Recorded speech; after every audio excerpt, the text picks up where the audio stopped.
Okay. Have we got anybody that's not a snapper? Let's see. Yeah. Wanda Cochran, you're from ER Snell. Okay. Anybody else? I think everybody else is from the SNAP group. But I was going to introduce myself, but everybody knows that I'm Tricia from SNAP, the Snellville Neighborhood Alert Program. I want to welcome each one of you here tonight and thank you for coming to participate in the discussion and explanation of the amended Snellville Solicitation Ordinance. Most of you know that my house was broken into 5 years ago. When it was burglarized, I didn't know any of my neighbors. Found out that 45 other people had been broken into at the time, and had not been necessarily their houses broken into, but had thefts along with the break-ins. So 1 week before my house was broken into, I had a young lady knock at my door. Come on in, Amanda. I had a young lady to knock at my door, and she was there to announce that she was soliciting for funds for a missionary trip to Haiti.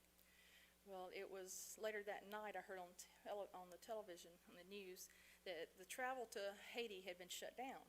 So that always puzzled me, that why was she knocking on the door looking for funds when she knew, due to some tragic events in Haiti, that the travel had been shut down.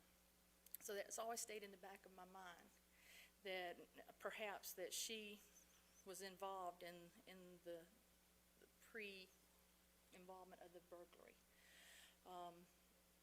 After my burglary and we started a neighborhood watch program, I learned, she had told me that she lived in my neighborhood, but after meeting my neighbors, I learned that she didn't live in my neighborhood. So that furthered my cause for suspicion.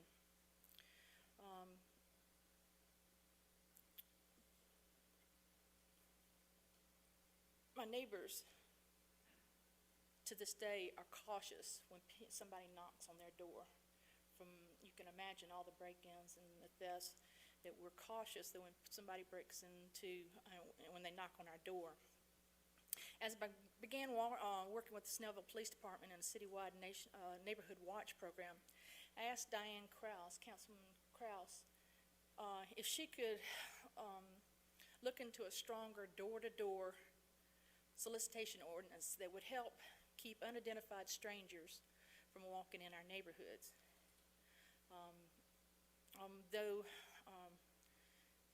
That would give us a greater tool out in the neighborhoods to know who's out in our neighborhood and what rights we have in protecting our properties. And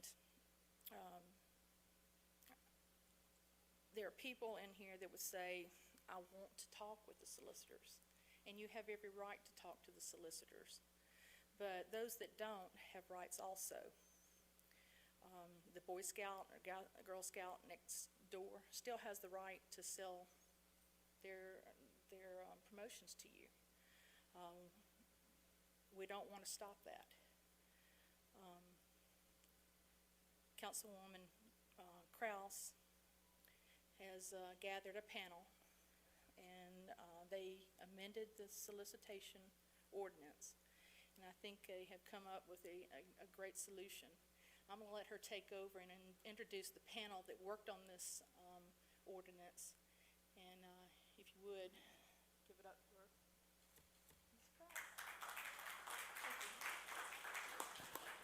Good evening, and thank you all for coming. I have to say it makes me smile to see you all out there, because it lets me know that you're interested in your city ordinances and you want to understand them so that they work for you. This ordinance is your ordinance, and you're the one that's going to make it work. You're the first one that makes the call. You are protecting your property and your family. You're also protecting your neighborhood, your neighbor's property, by just opening your eyes. And if you don't understand the ordinance, then you can't enforce it. So again, it makes me very happy to see you here and wanting to learn a little bit more about the solicitation ordinance. And before I get started, I'd like to introduce this awesome panel, and every one of them worked very hard to pull this together for the city. We have Dave Emanuel, council member, Linda Nixon, Criminal Investigations Division Administrative Officer, and we'll go in a little bit more about what Linda does. Then we have the Chief of Police, Roy Whitehead. And then my special guest this evening is Tony Powell, attorney for Webb, Tanner, Powell, Mertz, and Wilson, and our former city attorney. And believe me, he worked very hard on this to get this going. So a little housekeeping first. This is going to be a very, very informal meeting. It's your meeting. It's a public meeting. You have the chance to ask as many questions as you like, to present scenarios to us, so we can answer more like an action question, so that you'll understand. The only thing as I ask is that if you have a question, just raise your hand and come to the podium and ask us, and just give us your first name. This is not a formal meeting. I don't need to know where you live and your life history. I would just like to know your first name so I can address you. And then you can ask the question. Obviously, the chief will kind of work on the police department, and Linda processes the permits. So there'll be questions you want to ask her. Dave knows all about the ordinance from the first word to the last word. And of course, we have our legal expertise here that Tony can help us. So when you come to the podium and you'd like to address us, just say, Tony, I have a question about this legal part. Linda, I have a question about this permitting section. Don't go into the formalities. We're here to help you and answer all your questions. Now, what we have is a PowerPoint that's just going to take us through. It's going to help us stay on track and go through the ordinance a little bit by little bit. You can ask questions during this PowerPoint. You don't have to wait till the end. Most people forget their questions if they have to wait all the way to the end. Just raise your hand and come up and ask your question. Really, the majority of the conversation is going to come from you. We'll go through it a little bit at a time, and we'll give you a little bit of an intro to each paragraph or to each bullet, but you're the one that's going to be the star of the show. So I hope to hear from all of you. Can you hear me okay? Okay. We had a little issue with how dark and how light this PowerPoint was going to be, so Erica has been kind enough to kind of work with it and make the background a little bit lighter. And my apologies, Erica, I did not introduce you. Erica is our IT person, and she'll be working. There are also several examples that are not going to be in this PowerPoint that we'll be holding up, and she'll be running to put on the screen so you'll be able to see it. Things that were not included in this PowerPoint. So again, thank you for coming. I thank this awesome panel. And Dave, you want to get rolling? All right, let's go. Let's get these on so we can see what we're looking at. First thing we want to do is talk about the purpose of the ordinance. When it first came up, people said, well, why do you need it? And we have some, just some basic points. The first point is we want to protect the right of the homeowner. And a lot of homeowners feel intimidated or a little bit scared sometimes. You have these people coming around, knocking on your door. You don't know who they are or what they're there for. And I think it's a natural response. Somebody knocks on your door, you open it. And that's not always the best thing to do. So the thing you have to understand first and foremost is, as a property owner, you have a right not to answer your doorbell. So we wanted to have an ordinance that expounded on that and gave you an idea of what's covered in the ordinance, what your remedies are if you have a problem. So the first priority is property rights. The second priority is to properly identify solicitors. So if somebody comes by, they've been vetted by the city, and you know if they have the proper tag, and Linda has samples of that, if they have the proper identification badge, you know they're legitimate and they've been background checked. A lot of people thought this came out of nowhere, and on the first go-around, we caught a little bit of grief because a lot of people thought it was a little bit too stringent. But we already had an ordinance in place. It was outdated, referenced some things like pagers that nobody has anymore. So we wanted to bring it up to date and have it work in the 21st century. That was another purpose of doing this. And finally, what we want to do is protect children. We have children going around soliciting for Boy Scouts, Girl Scouts, schools, whatever. And unfortunately, we have some, not very many, but there are some less than reputable people in the area. We want to provide a means of protection for the children. So that was the final issue that we wanted to address in this ordinance. And that's something the previous ordinance didn't really address as succinctly as we'd like it to. So those are the real motivations that got Diane and I working on this. And one thing, and we say this all the time, but one thing we have in this city is just an absolutely outstanding police department. And I think we need to give them a hand while we're here. And the reason they're outstanding is not because they're out pulling people over, enforcing laws. They do that. If you have a question, they're there to answer it. It's never a bother, and Chief has said many times, the worst thing you can do is not call us. We'd rather have you call us and go out and find out that there's nothing than have you not call us and then find out that there was something. So that's what puts it together, and frankly, I think without our outstanding police department, we wouldn't have as few incidents as we do have, and when we do, they wouldn't be handled quite as quickly. So that's just the basic background with the purpose of the ordinance. And anybody have any questions? Okay.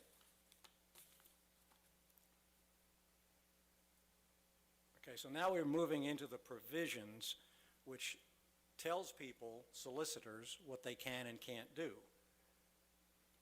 And the first item of business there is if you have a sign that's posted no trespassing or no soliciting, that means the person has to stop before they get to your door.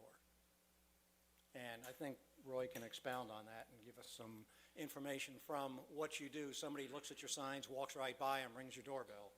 Well, the best protection that you do have is to post your property, no soliciting and no trespassing.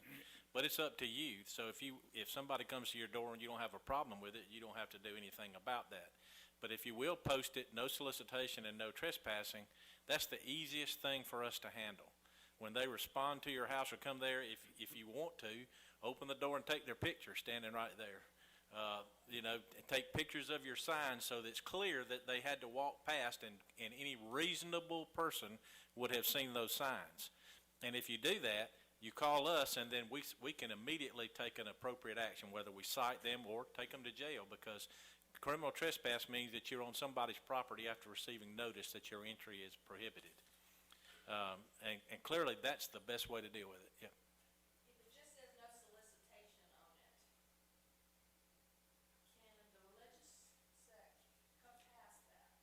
Yes, I mean because there are other people who can come on your property. For instance, and this will be covered more later, but there are certain groups that don't have to have permits that can come to your house.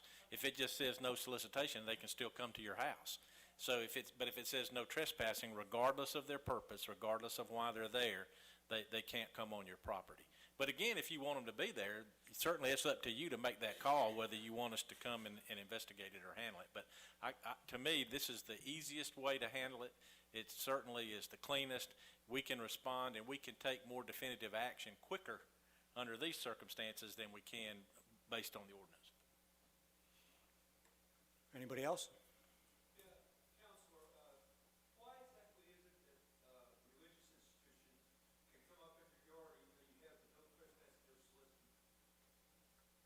Well, if you got no trespassing, they can't. If you have no soliciting, they can.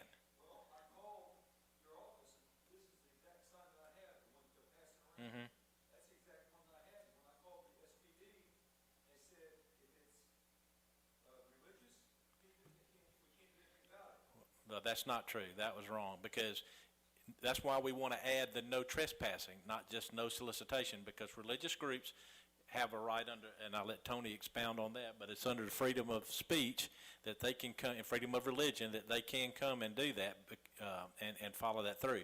But if it clearly says no trespassing, and my patrol captain's here, and I'm sure he will make sure that there's a correction made if it needs to be made, but if it says, well, if, anytime you get told by dispatch that you can't do anything about it, you can call one of us and we'll find out whether you can do something about it.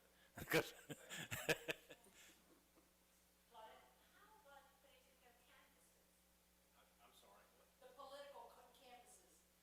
I think they fall under the same category, but they can't come on your property if it says no trespassing.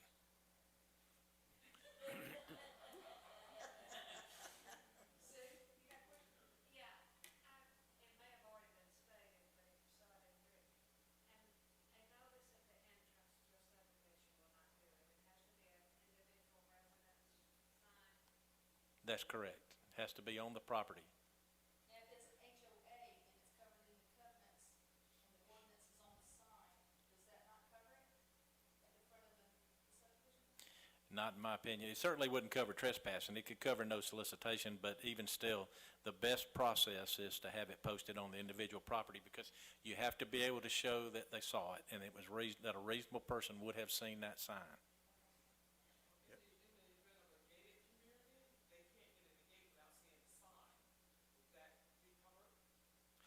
If it's a gated community, more than likely they shouldn't even be coming in there to do it. If they're coming in, they're slipping in. So, yeah, you can certainly call about that. But still, I think the individual property owner, again, the best course of business is for the individual property owners to post their individual properties. And I think you can see, if you look at these signs, they're not really obtrusive. They're relatively small. It's not like you have this big neon flashing sign out in front that is not particularly attractive. You can put it off in front of a bush or something so it's not obtrusive, and yet it's there.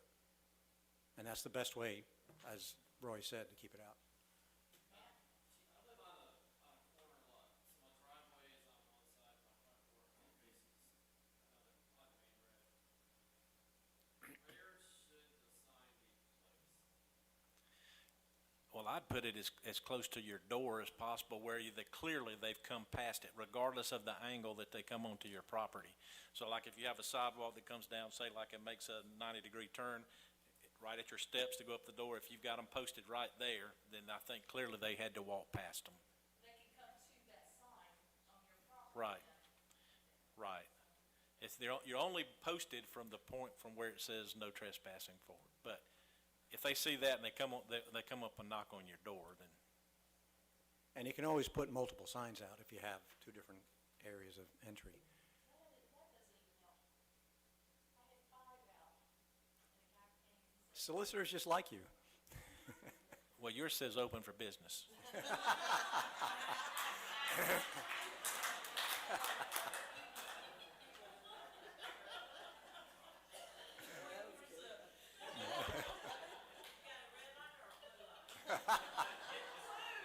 I think she had both. I did have a solicitor's, notice thing on my mailbox, and I have a no trespassing before you come to the steps. The guys did come up through my steps and did come to the door. I asked if you must leave, and I said, did you see the sign? He goes, oh, yeah, we saw them. I said, that's all you need to do, you need to leave. I called SPD within 2 minutes. They came in, took care of it. And that's what you need to do. I mean, you're right. What you just said is exactly correct. I don't care what ordinance we pass or anything else. That's not going to stop them from coming to your door. But we can, if the property's posted, so. But you don't even have to open the door, just Yeah. go ahead and call us. Yeah, you do not have to open the door. can I see a show of hands of how many people have called on the solicitor? Do we know how many tickets have been? I don't know for sure. I don't know for sure, but if it's clearly posted and we have the information, they'll be ticketed. And if somebody's a real annoyance, what you can do is just go to the door and say, oh, hold on just a minute. Don't open the door. Go call SPD, so by the time they're still waiting there when SPD arrives. And if you do call and they start to walk off, try to watch and see what direction they go in, because that makes it a lot easier for us to find them.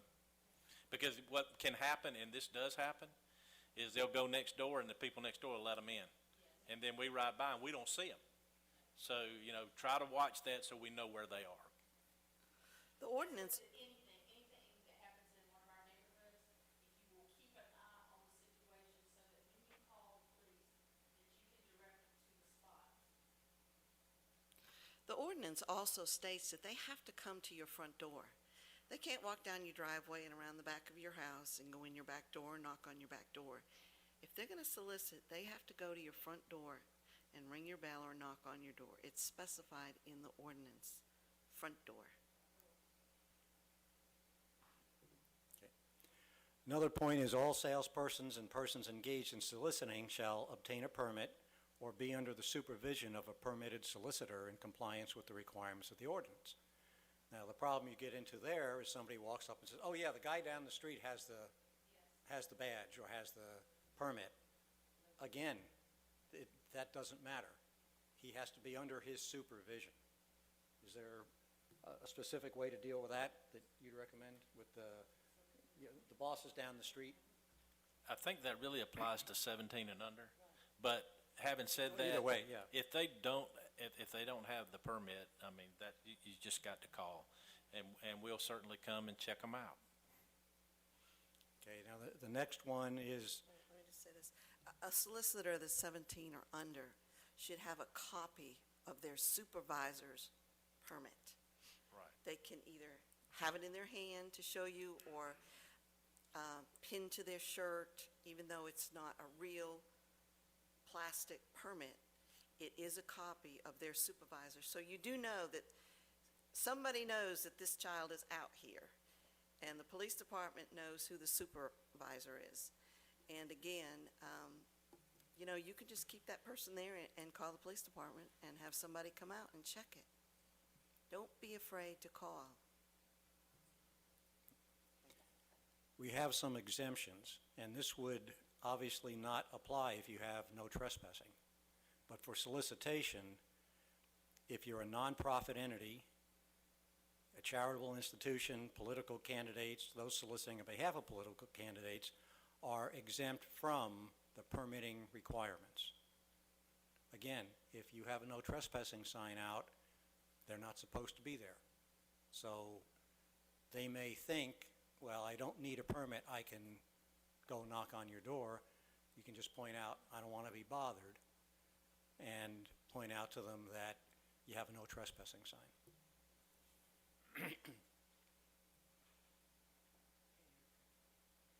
Okay, and this is what we were talking about before. Any solicitor 17 years of age or under shall be under the supervision of somebody older. Now, again, now you can get into, well, are you 17, are you 18, and people trying to scam the system.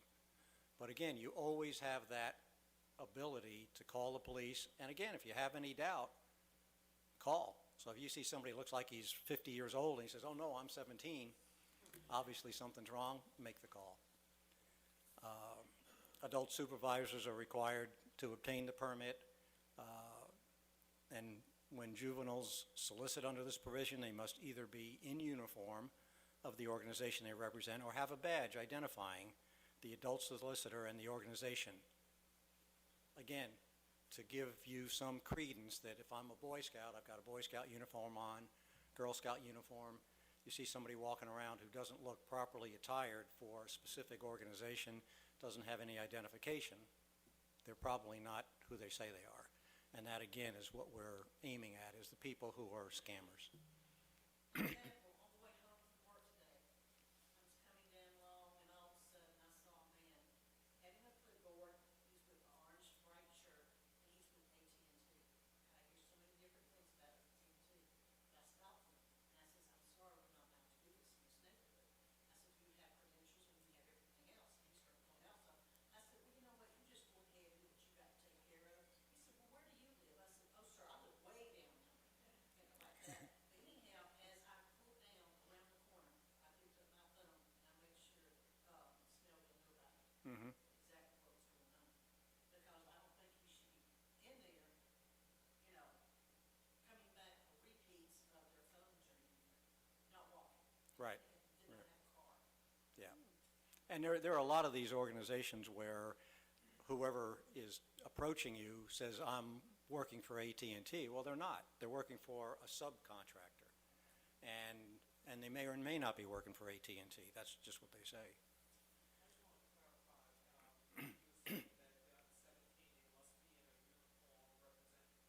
No, if they're soliciting for a specific organization and they're under 17.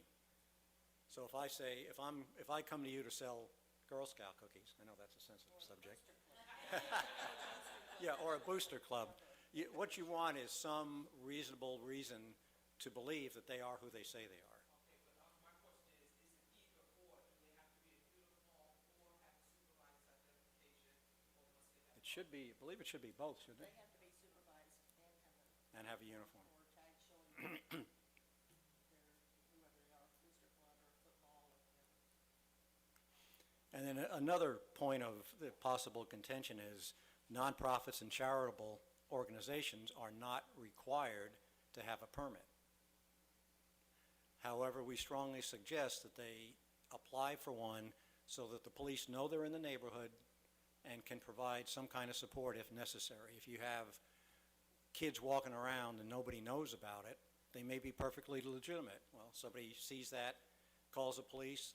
It'd be nice if the police could say, oh no, we know they're there and they're legitimate. So that's kind of on the solicitor to comply with that. They don't have to, but we strongly suggest that they do.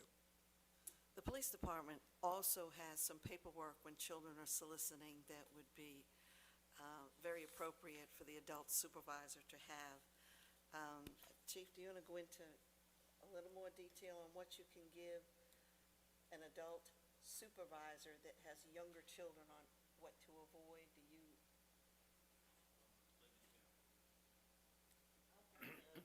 No, I mean as far as houses to avoid or, Well, first thing, yes. Safety yes, for the Yeah. kids. yes, yeah, yes. the first thing is, if you're gonna let your child go out and do it, you need to go to the websites of the GBI and others and check the sex offender registry and make sure those houses are excluded from the properties that they go to. Certainly, I mean, there are other things that you can do to check, but if you're sending a child out, then really the supervisor needs to be there and watching the child while they're going to the door or whatever. And again, if they should notify us even though they're not required to, so that we know what neighborhoods they're in. So if there's a call, that helps us respond more directly and more quickly to a call if somebody's alleging that there's something going on that has made them feel uncomfortable. Certainly something said to them that was inappropriate, and to encourage them, make sure they have either a cell phone with them that they can dial 911 or our direct line number, which ought to be programmed into your phone as a speed dial number. So you push one number and call us, and then let us know that that's going on so that we can respond to it. It would be a good idea. I mean, this is a little bit far-fetched, but everybody's got a phone and they record everything anymore. Is when you go to a door, if you've got a child with you, have them have that phone on and record what takes place. That's the highest and best evidence we could have, so.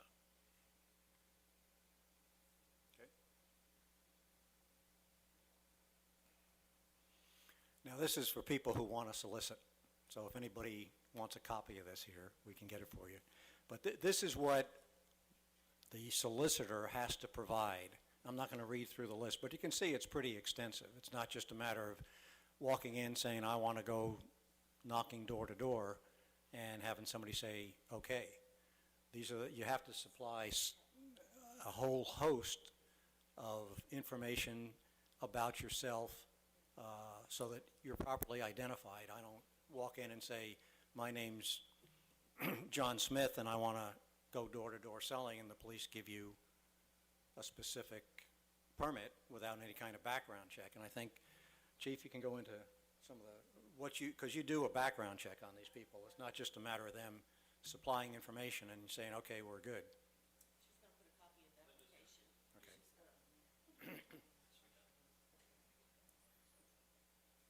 So every solicitor goes for a permit, goes through a background check. And does the solicitor pay for the background check or does the city? The solicitor does, Okay, solicitor pays for it, okay, good. yes. They're gonna put a copy of the actual application up where you can see it. You see the whole thing? You'll see it asks for the business name, the company they're working for, the address of the company phone, contact person, and then their name, all their address and information. You know, we've got a perfect description of them on here, the driver's license number, and we do get a copy of their license also. They have to have a government-issued photo ID to get an application. And also ask where you've worked, or have you ever been denied a permit anywhere, or have you ever received a permit anywhere? Then have you ever been denied one in Gwinnett County? And if so, then you need to list that on there. Anytime you were arrested, and you can see, you know, there's a place to list all of that. Now, when we run a background, right now, we're only able to run a state of Georgia background because we're still waiting on approval from the FBI, which has taken months, almost a year already. And that could be a problem, because the last 4 solicitors I've had in my neighborhood, their tags have been out of state. Well, when you run just a general Georgia background check, it will say, it does pop up, it says if you're wanted, if you have an outstanding warrant of any kind, it'll talk about that. It'll tell if you have any history in the state of Georgia. If you're a sex offender, it pops up. There's, you know, basic things that if there's an alarm about you, even nationally, on a warrant, that's gonna pop up. But it's not gonna tell you a history, so if you've got a shoplifting history in Texas, it's not gonna say that. Once we're approved, it will say all of that. Yes? I noticed on the previous slide, you had social security number. Are these people given the option of giving you their number or not, since that's become an issue in a lot of different places? You know, doctor's offices and things, you don't have to give you. Well, at the police department, we treat this information the same as we do any report that's made containing confidential information. It's secure. It's not necessarily on a computer, but it's kept in a file securely. But if they refuse to do it, you all tell them to go away. Well, if they refuse to give me their social security number, by running them, I'm probably gonna find out why. So it's really, I don't think it's gonna matter that much once it comes right down to running them. It's gonna throw a red flag up somewhere. We really don't need their social security number to find out any of that information. Name and date of birth is all you really need. Yeah. Everybody will pretty much give you that, so wouldn't be concerned about that. But with the people we run that are wanted, they have 4 or 5 social security numbers, so having that number probably ain't gonna matter. I had an interesting situation the other day. I got a call from one of my neighbors asking if I knew a particular individual by name I did not recognize. They said he had been to the door and wanted to do plumbing work for him. And he said, I'm a neighbor. And he told them where he lived and so forth. And make a long story short, I actually followed up and went to his home. He is a retired plumber, he says. And when I explained to him that, you know, I had been questioned, I didn't recognize you, you don't have the proper identification, he was belligerent. He said, I'm a neighbor. I don't need I'm not working, this is just part-time. I just wanted to see if I could help my neighbors. My comment to him was, that's not different, you know, because I said, suppose you're a bad guy, you walk up to the door. I said, you may live 3 doors down, but if you're still a bad guy and you want to go in their house and do plumbing work or whatever, you need to be identified. I said, this could actually help you get work, because people won't question you, who in turn question me. Right, and under the ordinance, he does need one. And I forget, his name is Jim Pearson, Pearson. I don't know. He was literally belligerent. He said, I don't need it, I'm not going to get it. What? So what I've done is I've made those people aware that he's been, you know, reluctant to get it, and if he comes back. Well, you might suggest to him that he could put his information in your newsletter to the neighborhood if he really wants to get it out. I've hesitated to do that, just, I mean, you could put a disclaimer on it that you didn't research his service. actually, You know. I get you to check his name, because if he came to you, you know, he's gonna say, my name is James Pearson, I can tell you exactly the address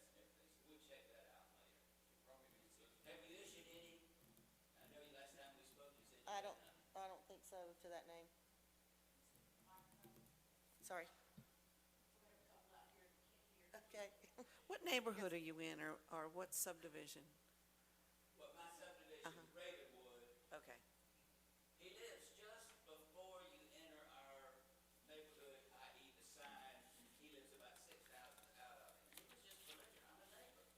This doesn't apply to me. I'm not in business. I'm not a business. I'm just trying to help people. For a price. I didn't think that would make, Is he gonna be doing this free? no, say that again. Is he gonna be doing these things free? I know, I think he wants to be done. Well, then he's soliciting. He did not do it that way. He was extremely belligerent. And I've sent him an email now twice, because he actually has a truck with his name and the plumbing, so and so on it. And so I got his email and sent it to him. And I sent him the badge, and I sent him an excerpt of the, so if he hasn't come to you, he better not be, going around. And I went. Well, if he's been to see us, either we've issued him a permit or he's been denied. I haven't seen him out of the neighborhood again, but he was extremely belligerent. We can certainly check him, and we can give him an invitation to a meeting for somebody who can explain it better than we can. I actually sent him an email today and said, tell him tonight if you've got any questions. And I don't see him.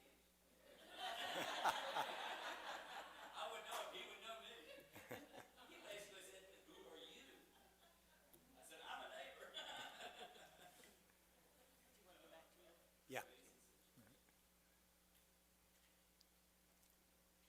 While we're switching gears, just real quickly on that subject, there's an exemption inside the ordinance where if you know the people and you've talked to them, you're not soliciting door to door, you can go do their plumbing work for them, and it's not soliciting.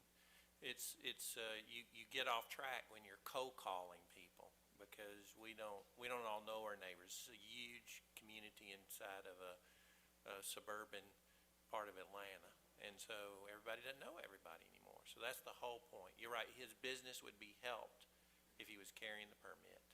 And I even offered to pay the $25. right.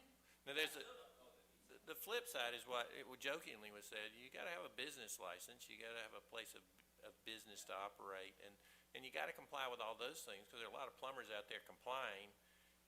If you don't go through those rules, then you're cheating those processes too. So you just have to do some permitting and some acknowledging in order to qualify to do business in the city in the right way. Well, the people that he approached did not know. They called me and said, here's his name in his car. He was passing out cards. And that might be why he was belligerent, because if he doesn't have a business license and he's in business, if he comes through and applies for a solicitation badge, it might be a way to double check and see if he has a license, and that might be what he's afraid of.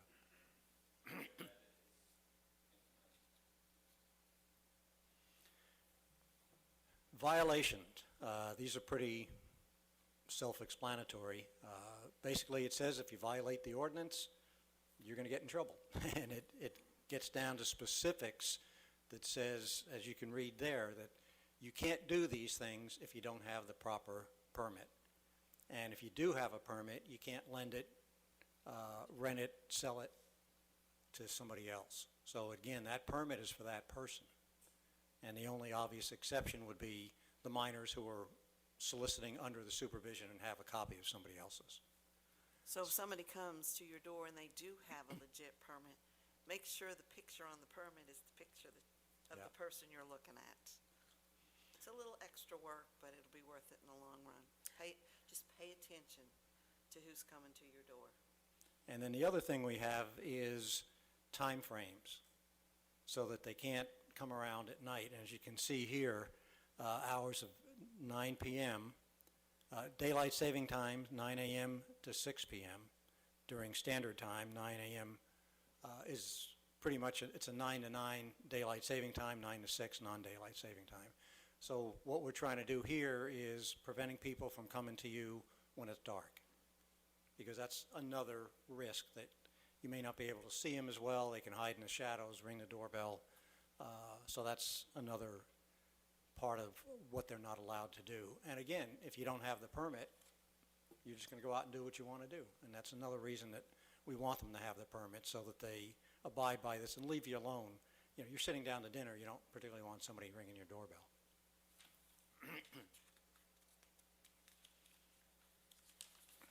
As we've said before, this is your responsibility if you don't want people to bother you. And if you do your part, you have that much more going for you in the event something does happen. So the first thing you want to do is post no soliciting, no trespassing signs, report violations, suspicious activities as well. They may not ring your doorbell, they may ring somebody else's. You may look out and see them canvassing the neighborhood. 985-3555. That's the number you want to call. That's dispatch, and you can get some police activity coming down, and that'll bring it to a stop in short order. And then just generally, don't answer the door, don't open the door if you feel uncomfortable about the person on the other side. If you can see the person and you think, I don't know that person, doesn't really look reputable, don't answer the door. 985-3555. One more thing too, if more than one solicitor shows up at your door and they try to separate you or move you away and they separate, tell them to leave immediately and call us immediately. That may not mean they're doing anything wrong, but that certainly is something you should think about. To speak or not to speak behind a closed door. So some people have asked, well, I didn't open the door, but I didn't say anything. I didn't want them to know that I was home. But then I'm afraid they're gonna break in thinking I'm not home. Well, I mean, obviously, if you let them know you're there, more than likely they're going to leave. And the reason being, burglars don't want to come in your house if you're home. But basically, I would just say, you might want to go ahead and leave. I'm calling the police. And most of them will leave. Especially if you posted your sign, you say, I have a sign, clearly says no trespassing, I'm calling the police. Police are going to be the strongest deterrent. We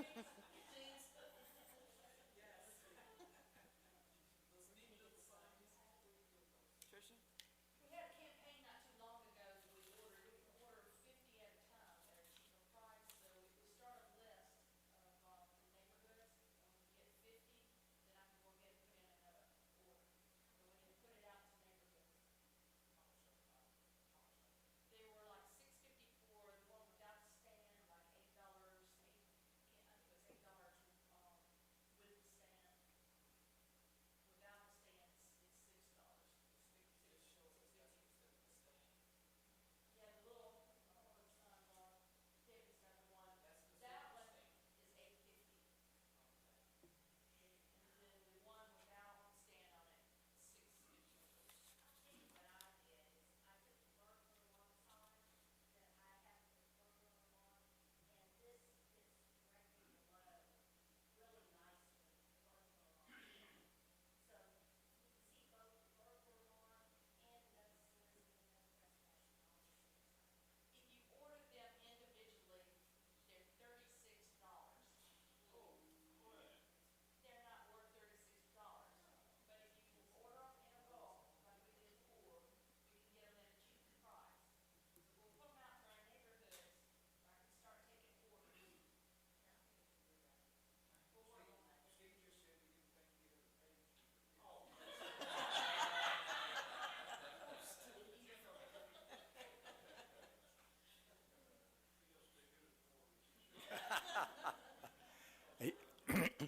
You know, there's no soliciting in here either.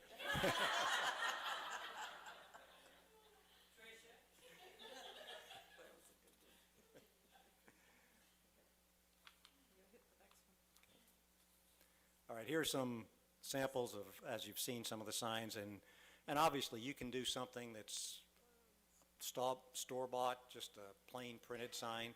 Obviously, they're not going to last as long as some of these, so you have a number of options.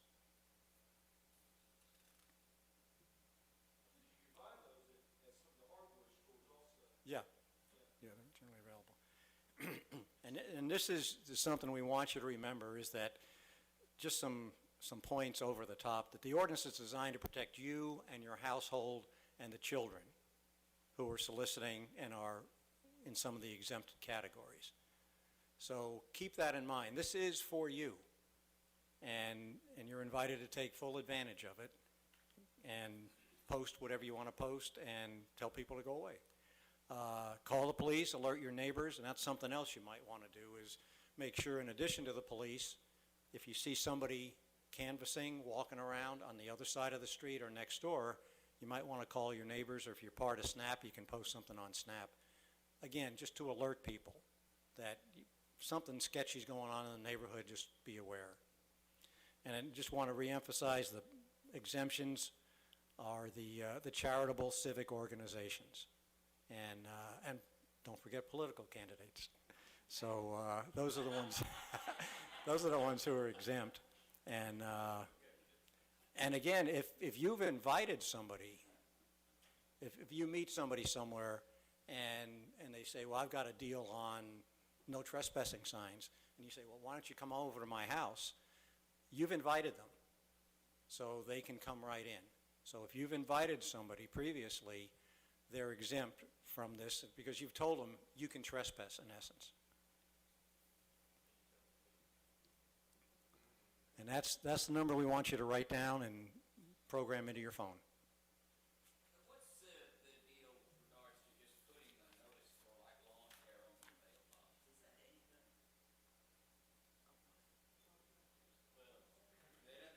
They didn't have to have a permit for that, but technically they're not supposed to do it, but they're not supposed to put it in your box. I don't think that you'll ever hear anybody, or you certainly won't get a postal inspector very interested for taping it to the side of the box. And that's not an offense that we can handle. Yes, Howard's got a question.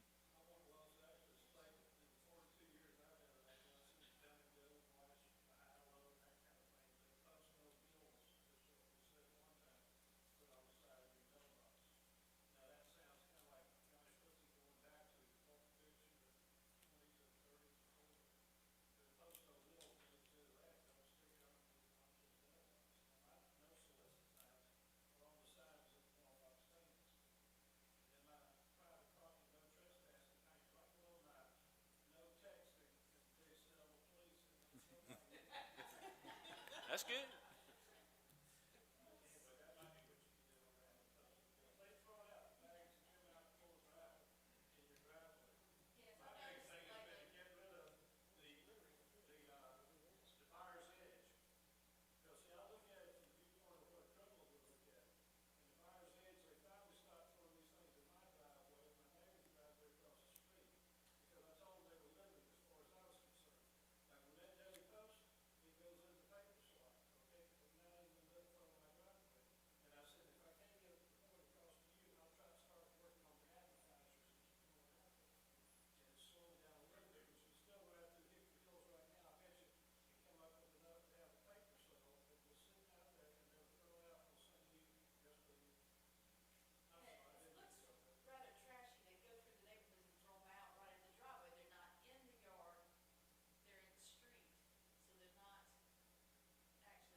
Well, no, they're not doing that, but that could be littering if they continue to do it. So I mean, if you see them doing it and we get the vehicle description, because usually that's what they're doing. They're traveling a vehicle and throwing it.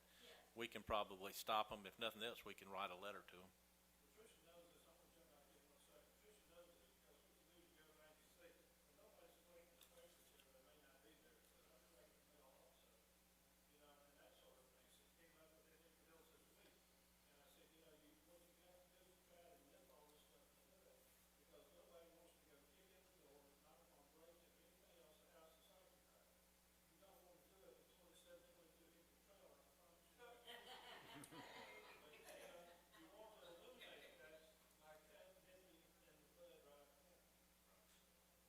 Let me mention something. Erica, can you put that yellow piece of paper up on the screen? And you can put the badge too. Take a picture of somebody that comes across the trespassing signs to get a ticket issued. It's not necessary, but it makes the job so much easier, and it makes the case so much easier if you make it. At least the pictures of your signs that they walk past, because you have to be able to show the court that a reasonable person would have seen that sign. If you can't do that, we're not gonna be successful. I think I have 3 pictures on my phone, and I asked officer, do I need to forward them to y'all? And he said, no. Well, if the person admitted they were up there and they went, and the signs were there and the officer saw the signs, they can testify to it. It's just better. I'm just saying what's the highest and best evidence for us. What can happen, Tricia, is the person shows up and they say, no, I didn't go up there. And you're able to provide that information. But I never know if the person's gone to court or not, or anything, I mean, Well, you will know if they plead not guilty. Then you'll get a subpoena. Otherwise, you don't, unless you just, they come to an arraignment court, they enter a plea, you would never be notified of that. Matt, do you? Well, my only question is this ordinance somewhere on the Snellville website? Yes, it is. We have a page on the Snellville website that has all the ordinances that have been passed since the last update of the code. And if you really want to get interested and look around at the charter and the code, there's a website called MuniCode, MUNICODE. And you just go to MuniCode and you go to Georgia and you go to Snellville and you can browse through both the charter and the code of ordinances. Now that's updated on a periodic basis. So what I've started doing is Eric has put up a page for us to put ordinances that have been passed but haven't made it to MuniCode yet. So if you go to snellville.org and can you put that up If and you show go- what it looks like? If you go to snellville.org, there's a link that shows you the codes and it takes you to MuniCode. There's a link that takes you right to it. And there'll be a link to these if it's not on MuniCode. And then how, if a person does get a permit, what's the time they have to, for a week or a month, or what's the? It's a year. You want to go ahead and talk to him about this, Erica, while you're trying to get that up? What you're seeing right now is this. This is how big it is. Will go in a person's car windshield. If they're going to park their car at the end of the street and solicit down the street, they should have this in the windshield. So if you see an unoccupied car you don't recognize, it doesn't have this in it, that's a reason to give us a call. It has an expiration date, which is a year, and it'll have the same expiration date as their ID, and she's going to put a big version up there. But Tricia, you want to pass these around the room? These are examples of what a real ID would be. Let's see. And if somebody comes in and they got their ID right here or something, they don't get it. It's got to be up here where you can see it, somewhere close. And they'll be told that where you can see it and you see their face. And it'll have their picture, it'll show the expiration date, and their name will be on it. Oh, there's the big copy on the screen now. on the yellow, solicitor, permits for the car, do y'all write the tag number by chance on here, or can they pass this along to anybody's car? Well, they can't get it unless they, have applied for the permit anyway. So, if one car's broken down and they have to use their husband's vehicle or wife's or something, then I don't want to get into all that. They're issued to anyway. the individual, not to the Yeah. vehicle. So if they're soliciting and they're in a vehicle, they should have that with them. But this doesn't get them, clear, okay to solicit. They have to have that ID too. They'll get both of those.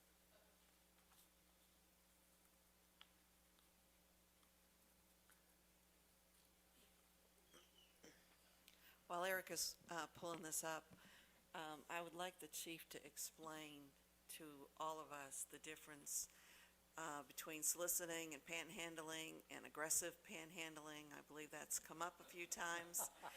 And Panhandling is what Tricia does. That's aggressive, isn't it? It can be. It can be. Actually, people who come up to you and ask for money, that is not illegal. The courts have ruled that is freedom of speech. They can come and ask you that.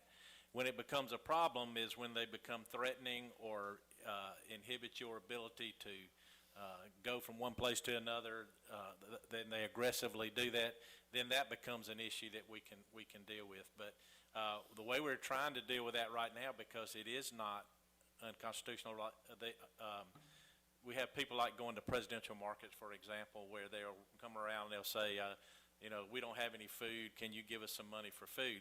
Well, we're trying to get the shopping centers to let us act as their agent for criminal trespass, and then we can go to these folks and tell them they have to leave the shopping center. If they don't, then we're not going to charge them with panhandling, we're going to charge them with trespass. Again, that's a much cleaner, much easier way to handle that.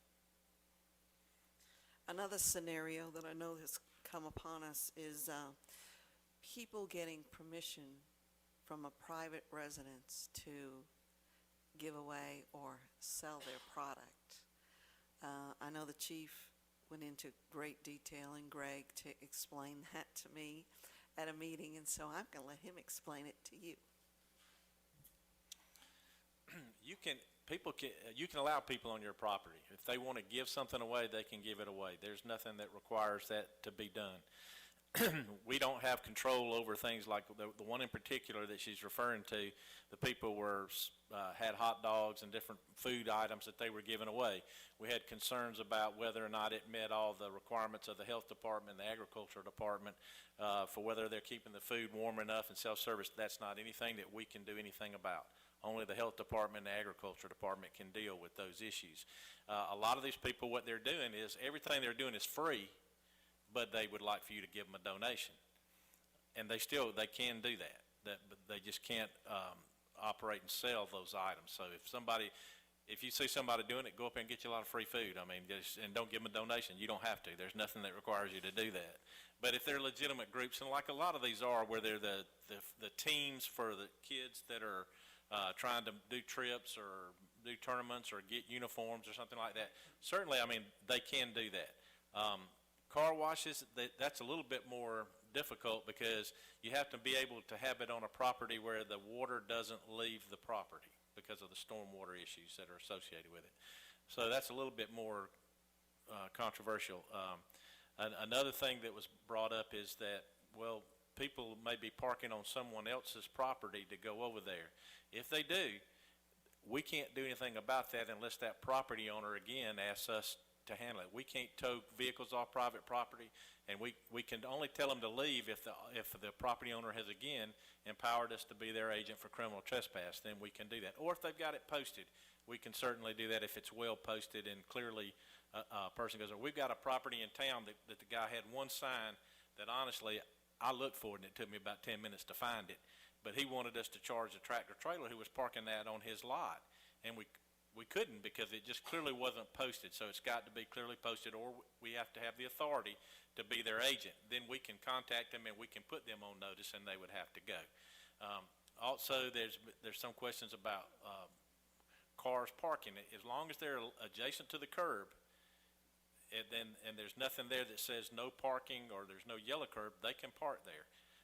But we have to, I mean, certainly we can check them and make sure they're in compliance, and we would do that.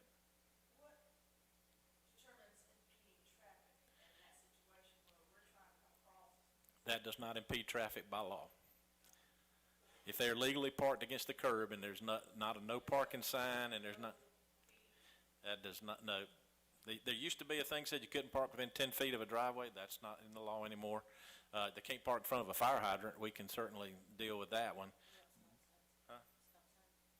Well, there's a certain distance back from a stop sign, but it would have to be, but it's 30 feet.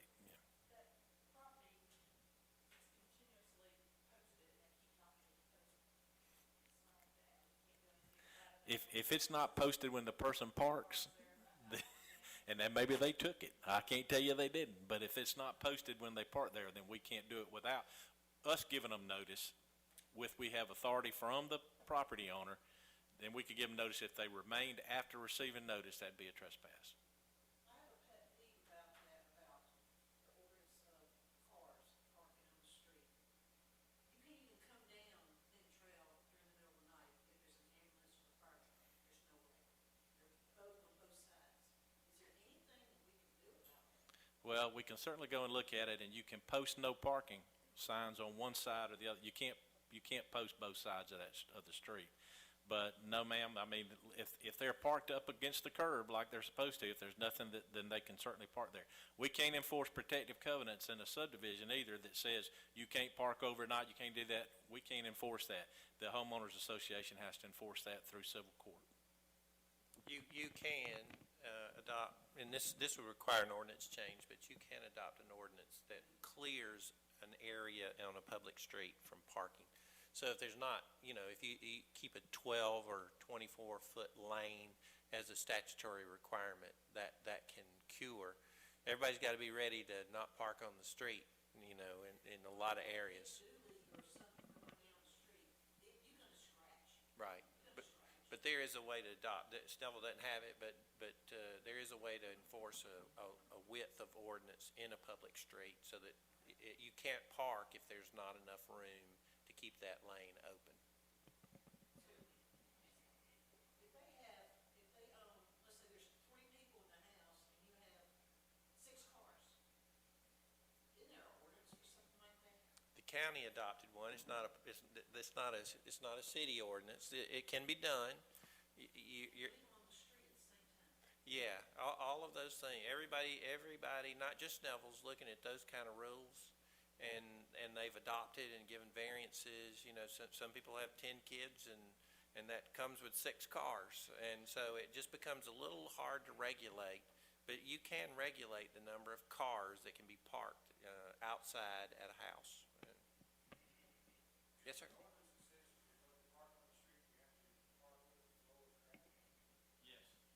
Yes.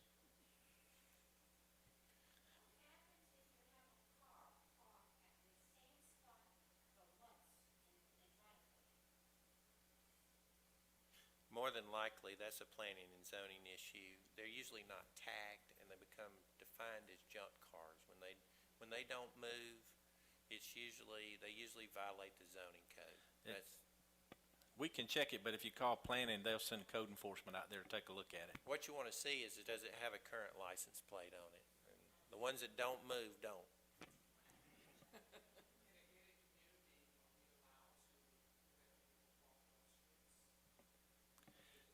You can, but you have to enforce it through civil court. We can't. And it really depends on the nature of your gated community. What's common area and what's public street, those kind of definitions make a difference in a gated community.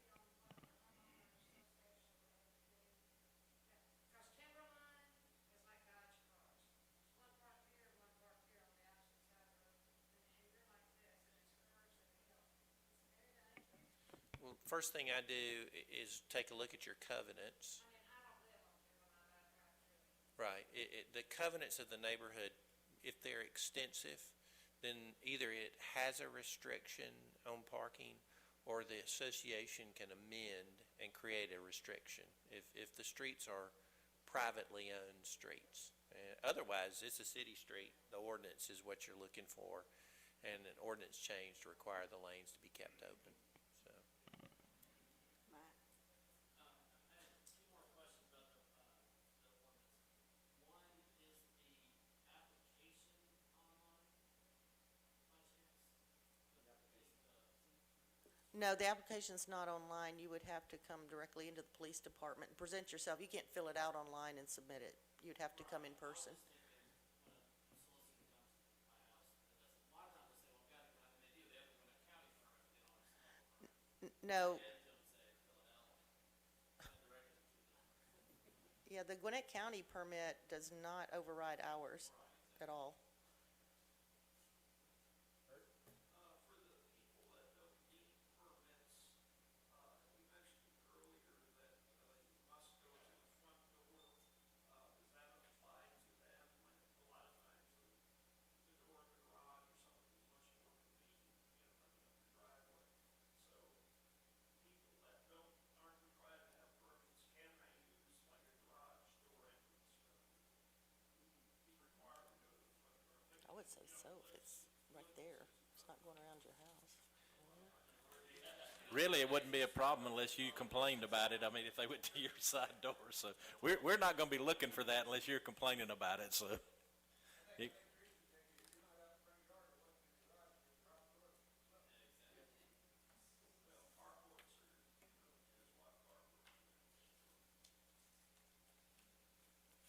Okay, Erica has the page up for the recently passed ordinances.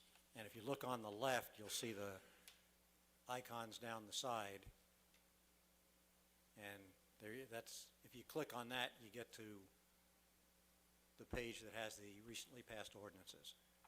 And if it's not there, that means it's already on MuniCode, and you can either go to MuniCode directly or through the city website. You want to show them how to get there through the city website if they want to go and look at the charter and code?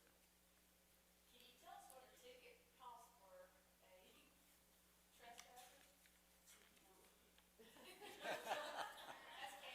Actually, trespassing is a misdemeanor that can carry up to a year in jail and or $1,000 fine.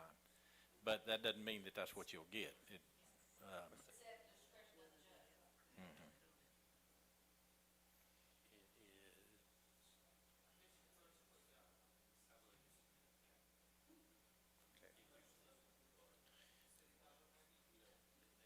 person shows up with a Gwinnett County permit, says I have the Gwinnett County permit, that does not cover Snellville.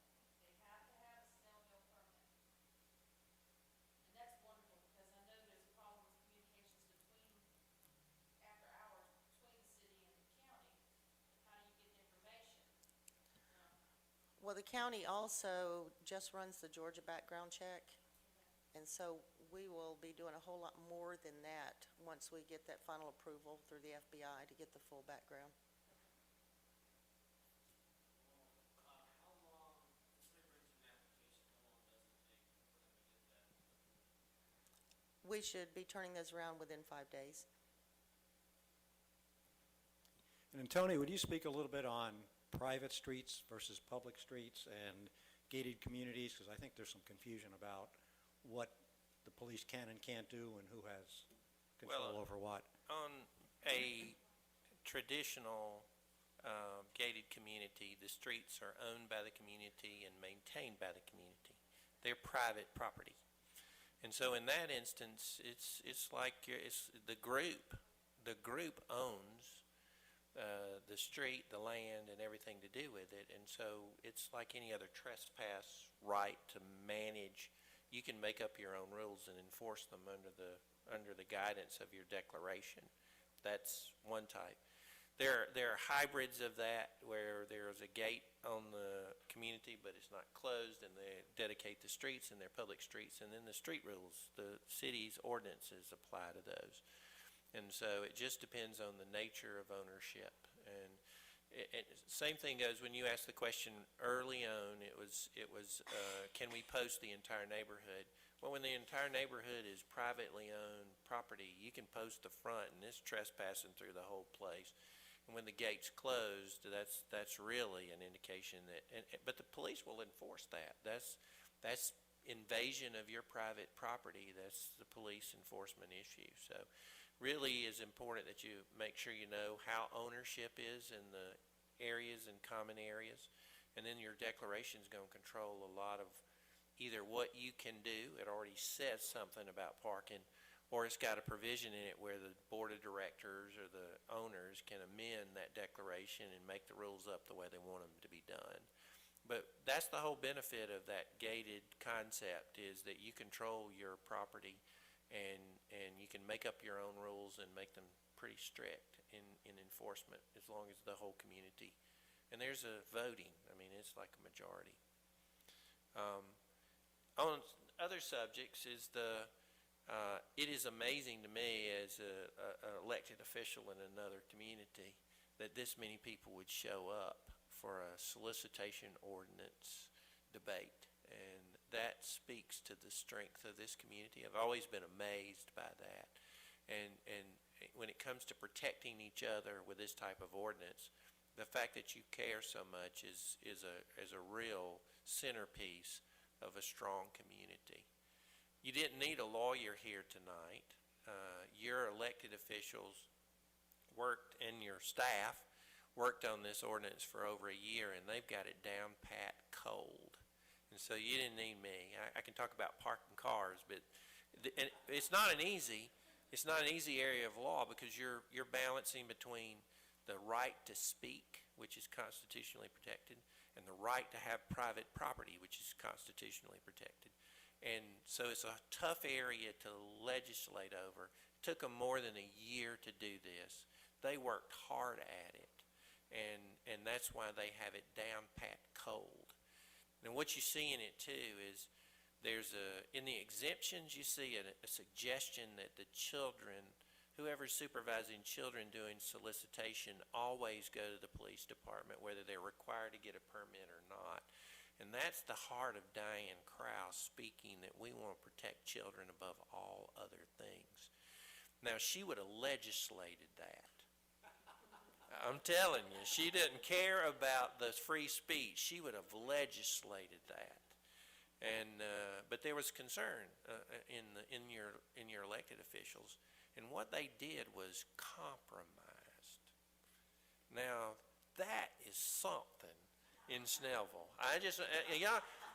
This is to be celebrated because that's the way it's supposed to work. Now, this was off the radar screen. This wasn't anything that my name appeared on the front page of the paper with, but it was what government does when it works right. And this ordinance is one of those things that really works right. Now, your money was well spent on admission, because when the chief says, here's the way I look at it when it comes to this posting of solicitation and the posting of trespass, he's dead on the money, and that's how this ordinance gets enforced.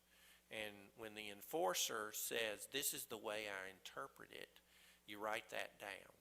And you want to post your property with both no trespassing and no soliciting. You want to post your neighborhood the same way if you're in a gated community, because that's the way the guy who writes the ticket interprets it. Now, you may ask a question about how this is enforced and if I posted it and that kind of thing, and you may call in and get a wrong answer. And the chief said, well, just call, you know the right answer now, call back to supervision, because now you know how it works. Now, that's a very conservative approach to the enforcement legally. So if you violate that, you are going to get prosecuted correctly. That speaks to the quality of your staff, about how they do things. And it's just off the chart, how well they do. That's not just your police department. That's every department you got has an excellent leader that does excellent work. And in the same way you saw it tonight, it's really a magnificent group of people that you can be proud of yourselves, you can be proud of your elected officials, and you can be proud of your staff, because it's a wonderful thing. And you can be safe tonight, safer than most communities because of the ordinances you got. Thank you, Tom. This is SNAP.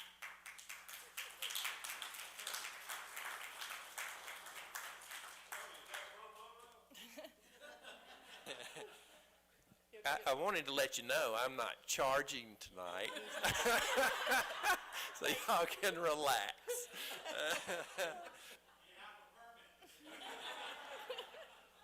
I think my bar permit's at risk for doing that, but. Our audience, Tony, most of them are our SNAP group, which they are the liaisons for 53 to 54 neighborhoods in our community. So I would say to them to go out and multiply like rabbits now with this information. Go out to your neighborhoods. All right, Regina. But go out with the information, take it to Getting your awful close to neighborhoods. soliciting, Trish. Take it to your neighborhoods and spread it around. And let's, stop the solicitation. They can't get us on the phone because we've got caller ID now. Now they're knocking at our doors and trying to get into our private lives and our family lives. And we can stop it. The signs don't stop anybody. It's you calling the police department and telling them that the solicitor is there and they have come across the sign. You have to pick up the phone and call. The sign does not call, okay? I want to thank Erica for being here to help us.